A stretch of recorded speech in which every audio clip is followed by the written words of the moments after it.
killed a lot of people over the years and got away with all of it until finally at the end, it all caught up with him.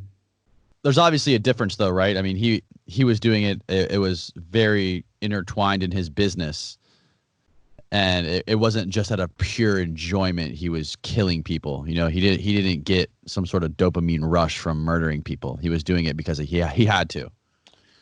Well, there was one where he whacked a guy in a hotel room who was late on a.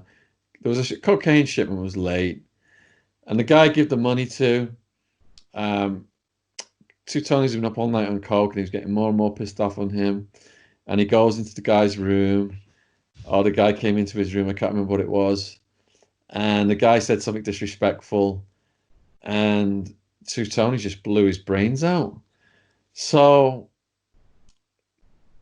I wouldn't say it was the smartest thing to do from a business perspective to Yeah. risk yourself, in a death penalty state over such a small. But when you're on coke and you're feeling disrespected and your ego's pumped up like that, then you're just whacking people for trivial reasons. Right. If you're a psychopath, and he said he was a psychopath. He said that he was. Yeah. Now, where he passed away, right? Even as he was an old man before he passed away, he spent the day fantasizing about smashing sex offenders' teeth in with crowbars and things like that. Mm. Now, what was it like leading up to your release finally in prison? Oh, the release. It was happy because, the first year of incarceration seems to last forever. And then it kind of like starts going faster and faster and faster. And by the end of it, it's going really fast.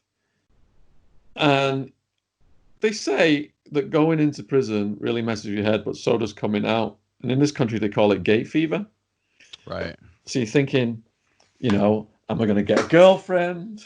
You're scared, right? You have lots of fear. Will people cross the road to avoid me? I've been in prison now. How can I get a job? So all these fears are in your head. But I was blessed to have such good family. My mom, my dad, my sister. And so my release story is I've got this release that this lawyer that the New Mexican Mafia, the lawyers got me this release date.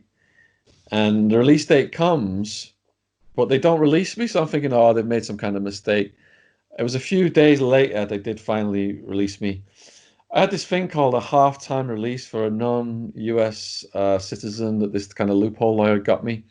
And I was thinking, has it been processed? Is it processed? So I'm all worried, I'm not going to get out. I'm going to have to do more and more years. But in the end, I got this. It came down. The feds came to get me, to take me to the federal deportation prison. I can't remember whether it was at Florence, Marana, somewhere in Arizona. It's been so long now.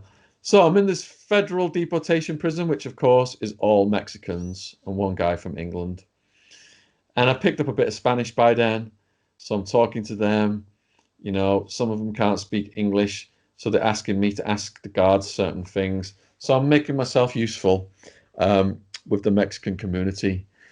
And they can't give you the date of your exact release for security reasons. So eventually they come and say, roll up Attwood, your release is come. And they put us all on a Con Air flight. Con Air? Yeah, have you seen Con Air? Yes, only my favorite movie in the world. So me and all the Mexicans are shackled on this prison bus. So that's good to hear. There's no aircon on. It's the snoring desert. Is the plane just like the plane in Con Air? What happens is it's all federal marshals. They're looking at you. There's like rows of federal marshals and rows of prisoners. And you're all shackled. You can't go up and have a pee or anything. And if you try anything funny, they look like they're going to shoot you. So we all get on. No, first off, they leave us on the bus for ages, and we're all up near suffocating in the desert. Then they put us on the plane. Then they say the plane has broke down, and we got to go back to the jail and come back the next day. So there's all this palaver. Eventually, the plane takes off, And for a couple of days, then I'm on Connor, going across Arizona and California, dropping off and picking up Mexicans. It's like they make work for themselves, just flying these planes around.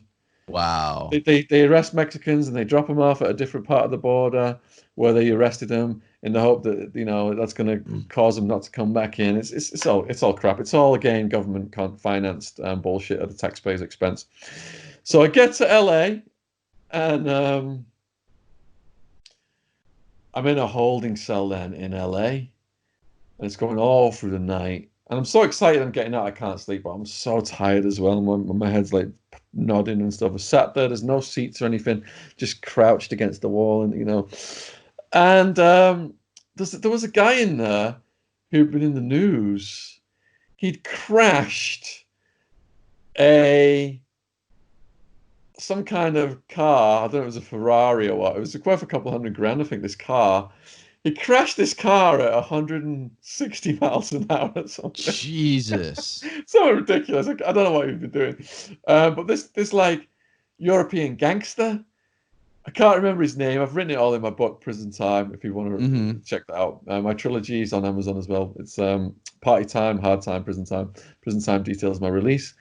And so I'm talking to him. He's quite cool. He's like, yeah, I got a place in London. Come and see me in London, all this stuff. And I have looked since. He is a proper full-on gangster. He's got like a wiki page, and I think he's back in prison now. So I'm talking to him. He's been on the news, so he's kind of like a bit of a celebrity in there with his record, The Crash.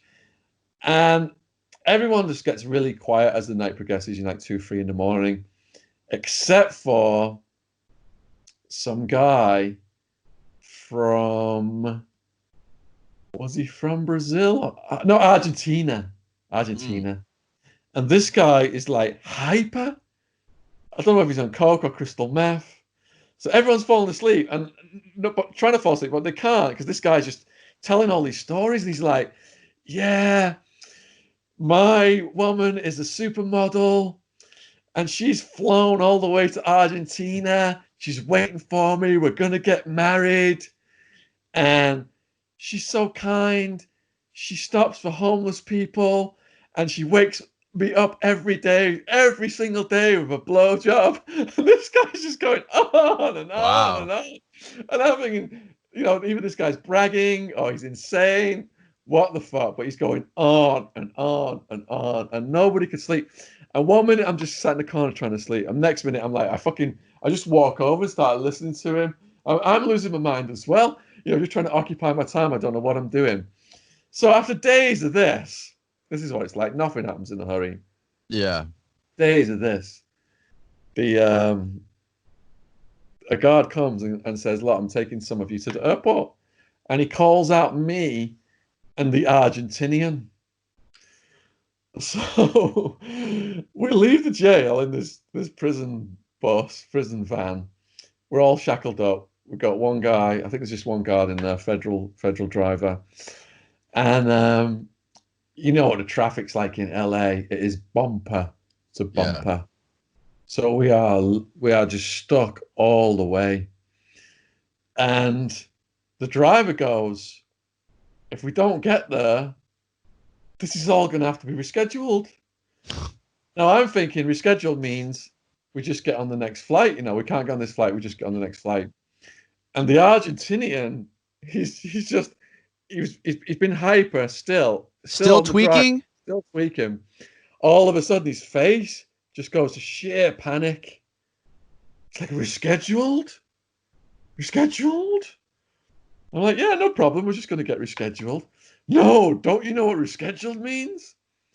And he goes, that means we have to go back to our original, to some federal deportation prison and the whole thing. And it takes weeks or months to reschedule to get on another flight. So he explains this, and I'm like, oh my fucking God, my parents are on the way to London to meet me at the airport. So we get to, he brings us back to the jail.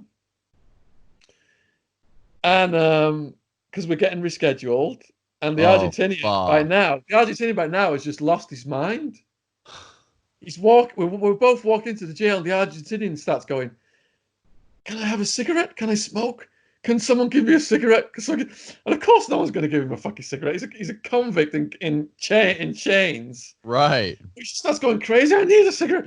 And they end up just putting him in a room. And he's just like rocking like this. And that's it. He's completely done.